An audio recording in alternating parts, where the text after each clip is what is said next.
Were you dancing? Because I was. It's H from Steps, and we love the 90s here on BBC Radio Wales. Now then, as it's my penultimate show, I thought I'd catch up with someone very near and dear to me. She's someone I've known for over 25 years. We've been through thick and thin together. She is, of course, my bandmate and friend, Claire Richards. Welcome to BBC Radio Wales, Clara.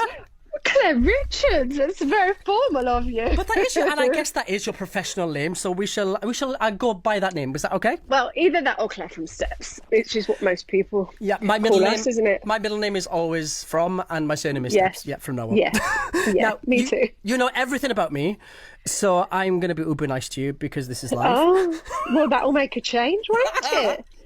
Now, I guess everybody knows the story of Steps, but tell everyone from your perspective, how did it all start for you? Did you always love performing? Tell me. What, from Steps or just just me before? I mean, where did your passion from singing come from? Well, God, I don't know really. I always sang at home when I was a kid. I used to put on little shows in the living room for my mum and dad and do costume changes for every song, as you do. And nothing's changed. The dress-up box. No, nothing has changed. I try and get as many in as possible, always. And yeah, so I used to do that. But I never went to dance classes. I never went to stage school. I never did anything like that. When I went to secondary school, a music teacher of mine, we had to do like a practical exam, if you like, at the end of our first year. And if you couldn't play an instrument, you had to sing. That was the only thing you could do. So I sang a Carpenter's song, and he stopped me in the corridor one day and said, "Do you know you actually really can sing?" And from then on, just forced me to sing in assemblies and do shows, and took me to junior schools and stuff with the orchestra. And that was where it properly started, I suppose. That's where I kind of thought, actually, this is what I could do for a living. And then I started doing karaoke, and that was I used to do karaoke competitions all the time until I got into a band, which wasn't Steps. I was in another band before Steps. I know this. Tell everybody. Tell them. I was in a girl band called TSD for about a year, and which didn't actually stand for anything, did it? No, it did technically. You just picked random letters from the alphabet. No, that was a story that we made up because we were signed to a Japanese label that were trying to break. They were huge in Japan. I think we were signed to them in Japan, actually. They're called Avex. Oh, yes, we were, yes. And they released 5, 6, 7, 8 with the Japanese artist. Do you remember? Yes. Yeah. Suki, I think her name was. Suki. Oh, God. I don't know how you remember things like that.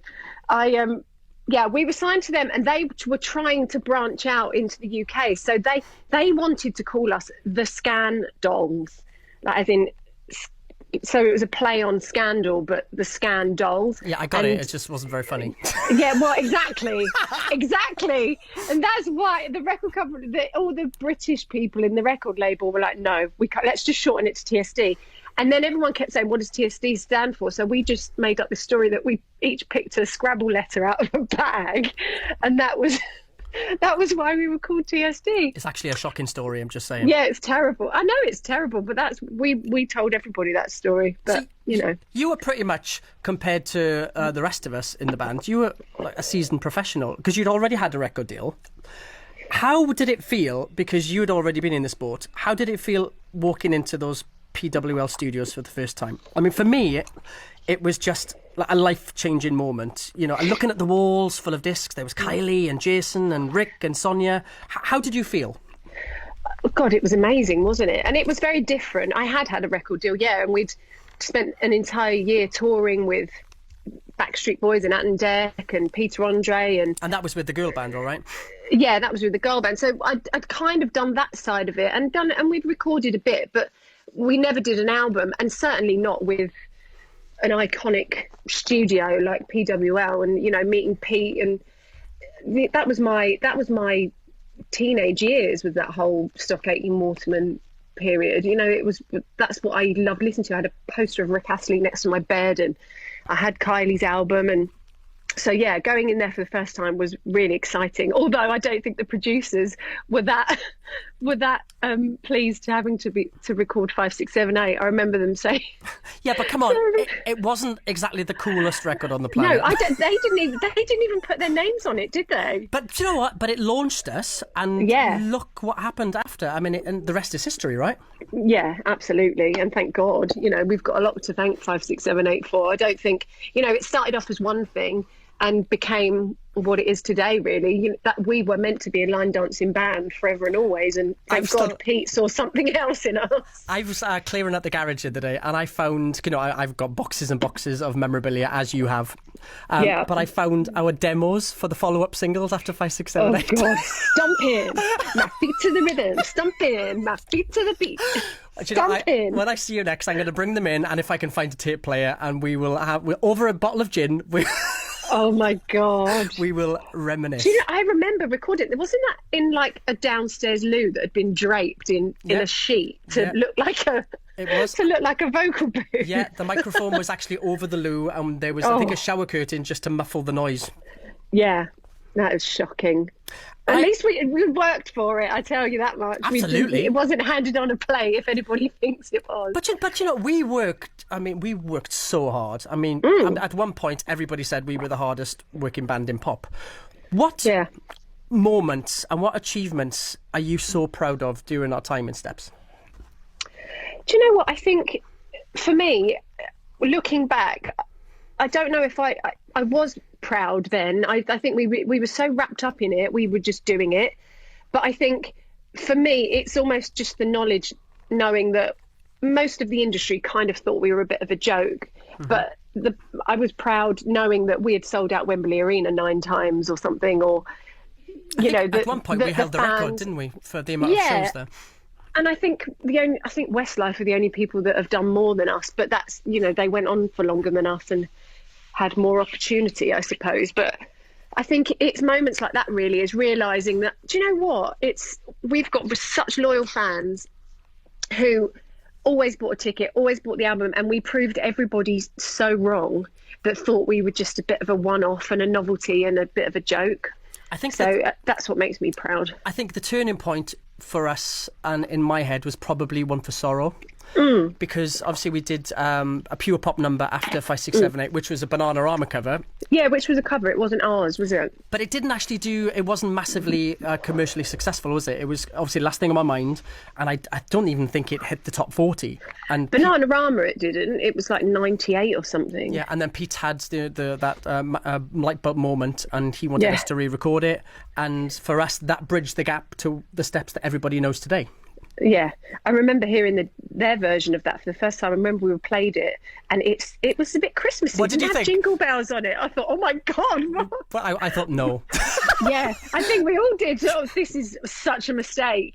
But, thank God we didn't really have much choice either in those days. We just had to do what we were told to a certain degree. Has that changed? Yes, it has. Yeah, of course it has. I tell you what to do now. This is absolutely true. But you know what? People don't realise, even when you're at the height of your fame and your success, and to get there are so many ups and downs, Yeah. And of course, we very publicly split in 2001, and I don't think unless you live in such a bubble, a pop bubble like that, you understand. The guests I've had on the show, I talked to Kiwi from Bewitched, Rich from Five, Lee from 911, and they all pretty much said the same. It was so crazy that we were adored by so many people, yet we felt so alone. Yeah, it's intense though, isn't it? Because you are in a bubble and you don't really see it from an outside perspective ever. You just... you're doing your job every single day, and you burn out so quickly, even when you're young. We used to have a bit of time off at Christmas, but that was pretty much it most of the time. And someone telling you what time to get up, what time you're getting picked up, what time you can eat. And you have to rely on that to be able to get everything done that needs to be done in a day. So, and we were just pushed from pillar to post for 4.5 years, weren't we? Yeah, I mean, there were such incredible times where we were literally on a high, but there were times when I literally didn't know what country we were waking up in. No, I know, and I remember many times saying, "Where are we?" Somebody saying, "Yeah, where are we?" Or I remember once we were in Paris, we were in France, and the journalist said, "How are you enjoying your time here in Paris?" And you said, "Oh, we love it. We love your gondolas and your leaning tower." Clearly I will never forget that. I will never geography. Forget that. No, to this day, that is one of my favourite things that ever happened. I just remember thinking, "Oh my God, what has he just said?" But we were touring so hilarious. much, and actually, it wasn't just even back in the day. Recently, on our last tour, before we'd open our mouths, we'd go, "Hello, where are we?" I know. Didn't Faye do that on one show? I think she said, "Hello, Manchester," and we were in Birmingham. I'm so proud of, because I love great pop music, and if I wasn't in Steps, I would have loved Steps music, because I just love pure pop, and that's exactly what we were. Yeah, you've always said that though. Yeah. I remember the audition for the day that, because obviously you and Lisa were already in the band, and then the day that me, Faye, and Lee saved you from oblivion. Yeah, from oblivion. I remember you just saying that, Patrick, it's going to be number one. We're going to be huge. It's definitely going to be number one. Well, it was in Belgium. Yeah, okay. Yes, and in Australia. Actually, yeah. So I wasn't wrong. No, you weren't wrong. But yeah, you were always very enthusiastic. Let's have some music. You've chosen some songs for me. What would you like? Let me guess. Is it a Step song? Well, it's funny you should say that. Some might say this is the best Step song too. And why is that? But I would never to comment. Don't remember getting the giggles now. So yeah, when we talked about it earlier, and this probably was it was our third single. I remember we went to Italy to do the video, which was very eventful in itself. And yeah, I think this was kind of what defined us as a pop band going forward. So this is one for Sorrow. Woohoo! Are you doing the actions? Because I am. You're listening to We Love the 90s on BBC Radio Wales, and my guest is my friend and bandmate Claire Richards, and that was her first track choice, One for Sorrow, which I adore. Come on, that's a top banger, isn't it? It definitely is a good song, isn't it? It's hard to be objective when it's yours, but I can be. Like I said again, I love great pop music, and I always remember the video. The video for me is quite iconic. If everybody remembers the sunflower fields behind us, and that image in itself, I think, is legendary, shall we say? Of course. I mean, how many people do a dance routine in front of a sunflower field? I mean... And shall we tell the story? Behind the cameras, wasn't so pretty. Oh, God. It was a sewage plant. Yeah, it stunk. It was disgusting, wasn't it? It did. Didn't someone get stung by a wasp or a bee or something as well? Oh, luckily, it wasn't me. No. Was that... I don't know. It might have been me, actually. In Shaggy's words, it wasn't me. So, right, let's talk Steps, or life after Steps. Right. Yeah. I am so proud of all of our achievements in the band, but you and I took on another challenge after Steps, didn't we? We joined forces. Tell everybody. Yeah, we did. We became the very cleverly titled H and Claire. Some might say it should have been Claire and H, but... And if you don't use the ampersand, it's Hand Claire. Yeah, it's Hand Claire, which we didn't realise, so you have to use the ampersand. Yeah, so we were really lucky, I think, to be able to go off and to do an album together, which I'm really proud of. I think, I don't know what everybody expected after Steps split, and I think they might have thought that we would just go off and do Steps stuff with just the two of us, but we didn't want to do that, did we? We wanted to kind of do the music that we liked. And we got to choose, there were some incredible songwriters and producers. We had Jörgen Elfsson, was part of the massive Swedish sect, and he did loads of Britney stuff. He gave us a song that Celine wanted, and he gave it to us. Do you remember that? Yeah. It was some of the things that we did during that. I mean, it was only about a year, wasn't it, that we were doing it? But I mean, we had some. It was brilliant. Again, pop music always wins, and we did DJ, Half a Heart, All Out of Love, which I thought crossed the bridge. It was very Steps, that song. Yeah, but I remember at the time I really fought against having that as a single. I was No, like, you fought against the no. dance routine. Well, I always fight against the dance routine. That was hard, but that one was hard. But I do remember thinking, no, it's two steps. We shouldn't do it. I was really against it. But listening to it now, I think that song really stands up today. I think you listen to that and it doesn't sound like it was from 2002 No, at all. I know that you did it on your solo tour last year. Yeah. Because, Yeah, bless I you, did. because you did call me. You went, do you mind if I do? I know. But of course I don't mind. If I could have been there, I would have. Yeah, do you know what? And it was so, obviously didn't do it as full on as we did it back. I remember whenever we used to go and do a TV with that song, you have to rehearse about 3 times for cameras and stuff. And by the time we got to the actual performance, we were so exhausted because the dance routine, even the dancers were like, oh my God, not again, please. Yeah. I think it was really hard when you leave a pop band.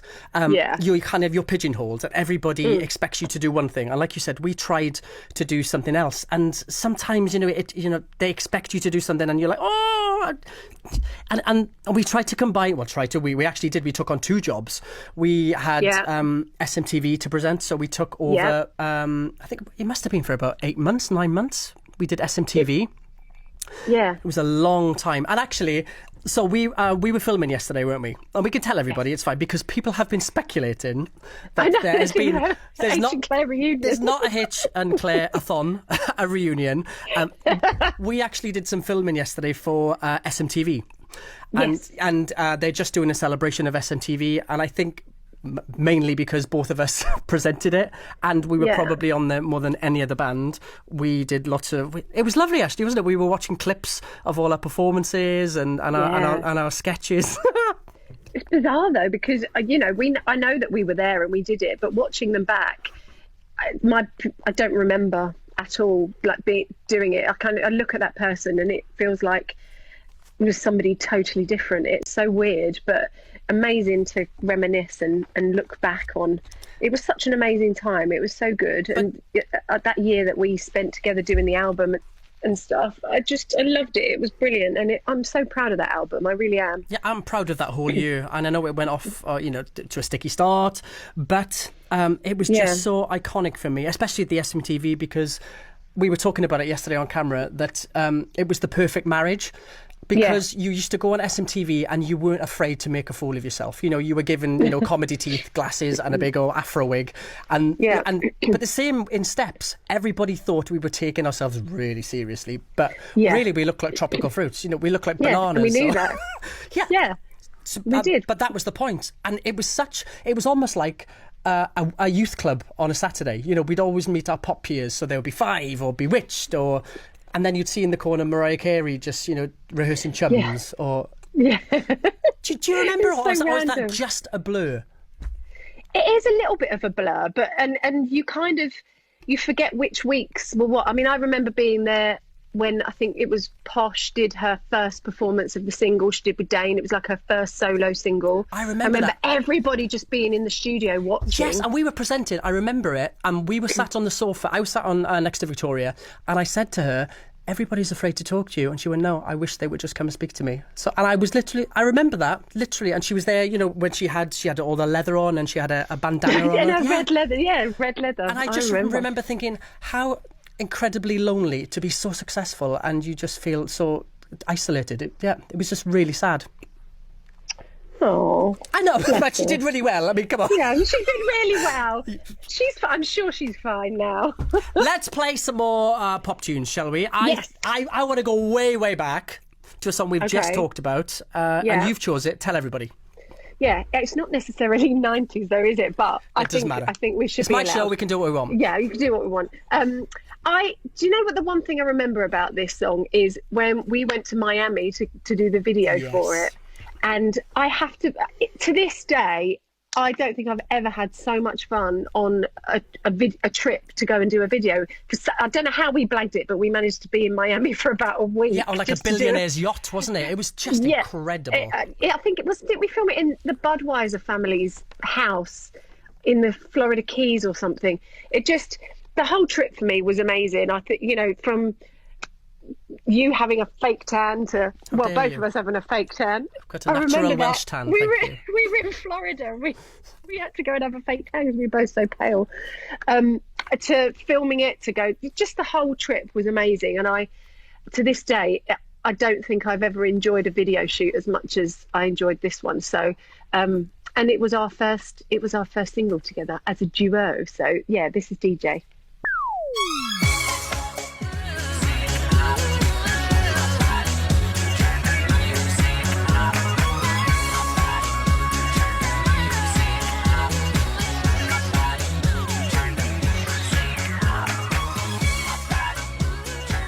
DJ by H and Claire, of course, the second track choice of my guest, Claire Richard, my Steps bandmate. I love that tune. Come on, that's a banger. I know it is, isn't it? It's really good. And I still We're really remember lucky. The dance routine was actually really hard. I remember this. Yeah.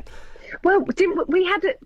God knows how this happened, but we had this American choreographer. Do you remember? And he worked with NSYNC or something. Didn't he assist NSYNC's choreographer, and he was being choreographer on his own? I don't know, but I remember I sweat a lot in this dance. And the dance break in the middle, there was like kind of that robotic thing that we did. It was by a pool in Miami, wasn't it, in the video? Through that waterfall. And yeah, we were sweating buckets. Yes, in our Dolce & Gabbana attire. We were literally we went from Top Man, which I loved, to Dolce & Gabbana. It was great. I know.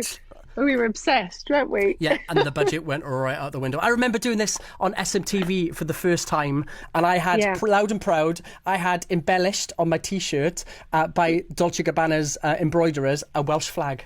I remember that. Did you? I've still got that T-shirt in my wardrobe as well. I've still got all those outfits somewhere. Claire, you've got everything, and I remember you've got everything kind of all organised with tissue paper in boxes. Yeah, bright pink trunks, obviously. I probably need a few more now, though, because of the stuff that we've had since all those days. If you could pick a costume, your worst costume that we've worn. My worst. Oh, come on, it's got to be that yellow section that we did. Do you know what? I liked the yellow because, I mean, my costumes were all pretty much the same. It was like a crop top or a bikini top and a pair of hipsters. So the yellow was, because let's explain to everybody. So every time we did a single, we had a colour theme for that single. Yeah. So yellow was... Love's Got a Hold of My Heart, wasn't it? I was. And I know what you're going to say, which is your least favourite. Was it Sail Be Mine? Yeah. The gold one. Yeah, the gold trousers. I had like gold cropped trousers and it was fashionable to have tops that were like just laced at the back and then like a really long tunic at the front. I think Faye had a metallic outfit and she had a bad allergic rash to it, didn't she? Yeah, she's allergic to nickel, isn't she? So she was allergic to her trousers and was really uncomfortable doing that video. But yeah, that wasn't a good one. That really wasn't a good one. And of course, I was oozing sex appeal in the Sail Be Mine video. I took on the role of Leonardo DiCaprio. Yeah, you're Romeo to my Juliet. The other way around, isn't it? It was really weird. Yeah, probably. Oh, that was really creepy. It was really weird. It was like, look lovingly at H through the fish tank. It's like, first of all, that was really just a really weird thing to say. Yes, because that's just like incest, because we are literally like brother and sister. So yeah, and that's what happens in a band. I think, as we've spent so much time together. We've known each other for 25 years, and literally, and I told you 25 years. Yeah, nearly. Quite. Of course it is. Oh no, you're not that old, are you? Sorry. No, I'm not. I'm only 24, so I don't know how you've got that. But I think, in a band. Well, I know that in a band, and every other band, there are so many different dynamics and personalities. Some people love things, people hate things, and we needed to talk them through, didn't we? Because, and we talked them through very publicly on a TV show called Steps Reunion. Oh, yeah, that was fun. And they must be showing this again, because I keep getting loads of tweets and messages about it. Are you? Do you? Yeah, absolutely. No. But do you know what? I haven't actually. Looking back on it, I think it was the right time to do it. We were all in good places in our lives. We'd all grown up and we were ready to move on. Do you not think? Yeah. Oh, definitely. I don't think we could have ever have done it beforehand. And without it, we wouldn't have been able to release new material. But that was 8 years ago now. Can you believe that? In fact, it was a bit longer than that. We started filming that in 2011. So we're coming up for 10 years since we did that. It's incredible. Do you know, I was chatting the other week, and we're the only original band from the 90s that has all its original members.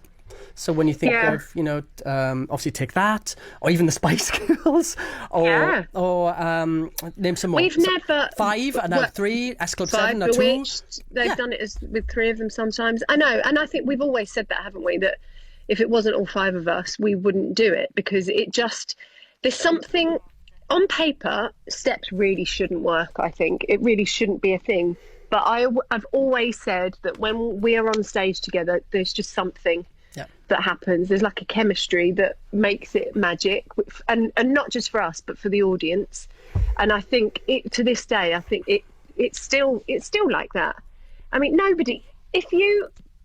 if somebody had said 20 odd years ago, right, this band, they're going to do this, this and this, and in 22 years time they'll still be doing it, and they'll still be filling arenas, and everyone will be loving it just as much as they did, you would never believe it. People love a line dancing pop star. Well, that too. And we're probably the only ones, aren't we? Yeah, well, like I said, when you look at other lineups like Five or S Club and Take That, I guess we are the only ones. And talking of Take That, you have chosen another song, haven't you? What is it? Oh, look at that seamless link there. Seamless. Yes, I have chosen to Take That song because in the 90s, they were like everybody has their obsession. And I was obsessed with Mark Owen. Absolutely. Yeah, I Take That were mine. I loved them. I mean, I was never a go and wait outside the stage door kind of. I would never have been allowed anyway, but I never did that. But I was obsessed with Take That, and I absolutely loved them. What song do you want? I'm going to choose Everything Changes, please. See Radio Wales, the choice of my guest, the poptastic Claire Richards from Steps. You've been busy. You've been busy in lockdown. But yes, because we'll have a little connection here. We've just played Take That, and you got to sing with Mr. Gary Barlow, didn't you? Oh my God, I know. Tell everybody. So Gary was doing his, what were they called? Crooner sessions. That was it. He was doing his crooner sessions. So every day for weeks, he was singing with someone different. And I was doing my little karaoke, which I started doing at the beginning. Which I loved. Oh, come on, that was great. But it was great for you as well. See, I've had my radio show to keep me sane, and you needed something to be creative and have an outlet, and you used to do a karaoke, didn't you? Yeah, I did. I kind of moved the bed in the spare room and got my cherry trees and a load of disco balls. I know you had a full-on set. I'm loving it. I know. Of course I did. It's me we're talking about. Glitter balls, cherry trees. Yeah, against my leopard print wallpaper. He said, do you want to have a thing? And I was I'm a bit busy, Gaz. Meltdown. Yeah, sorry. Can't. I'm too busy doing my own thing. So, we sang Shallow, which was just it was just amazing. Like, from being that 15-year-old that was obsessed with Take That and Gary Barlow, and I used to convince myself when I was singing along to Take That I was the female Gary Barlow, as you do. What, couldn't dance? Well, yeah, I was the fat one. Shush, what are you talking about? You are blinking gorgeous. Mm-hmm. Oh, taking a swig? Yeah, sorry, just had a little bit of water. Didn't want to cough. But you know, I know you so well. And we did incredibly well in Steps. And I know that you always had a dream, and your dream came true, and that was to release a solo album, wasn't it? Yes, it was. Tell everybody. Thank you. So after the last album and the whole cycle with Steps, I had the opportunity to finally do a solo album that I'd always wanted to do. And it was released last year, beginning of last year, called My Wildest Dreams. And it just, singing the songs that I just love to sing, get my teeth into, and just really have a good old sing. I mean, I must admit, I wasn't quite prepared for what it was going to feel like to perform on my own. I really thought that it would just be the same as being with you guys, but I found a new level of nervousness, which I didn't think was even possible. You know what I'm like before we go on most of the time. And you have to go to me, it's all right, you've got the job, while I'm having a breakdown before we go on stage. But doing it on my own, it was very different, but I got into my groove in the end, and it was really nice. It was really nice to do, and I'm ready to get back to Steps now, though. Oh, are you? Oh. Oh, okay. I don't have to. I don't have to. I can carry on doing it on my own. But who would have thought, you know what? From that little single called 5, 6, 7, 8 to 25 years later, we would still be doing it. Why are you wishing our lives away? It's not 25 years yet. No, I love it. I absolutely do. It's only 23. And give us another. I love what I do, and I love you. Just saying. Oh, I love you too. Thanks. Thank you. Nice. Why are you being so nice to me? Because I needed a guest. Claire, that was fun. And there's So more. rude. There's more fun to come soon, but we can't tell anybody about that now. But for now, Clarabella, one half of H and Claire, 1/5 of Steps. Loads of love. What song? So many you've factions. You've got a song to choose to say goodbye. What would you like? Yes, I'm going to choose this because, again, another person I was obsessed with in the 90s, Whitney Houston, but this was kind of her really amazing comeback, if you like. It's not right, but it's okay. Claire Richards from Steps. I love you. Thank you. Good night. Love you too. Bye. Good afternoon. Bye.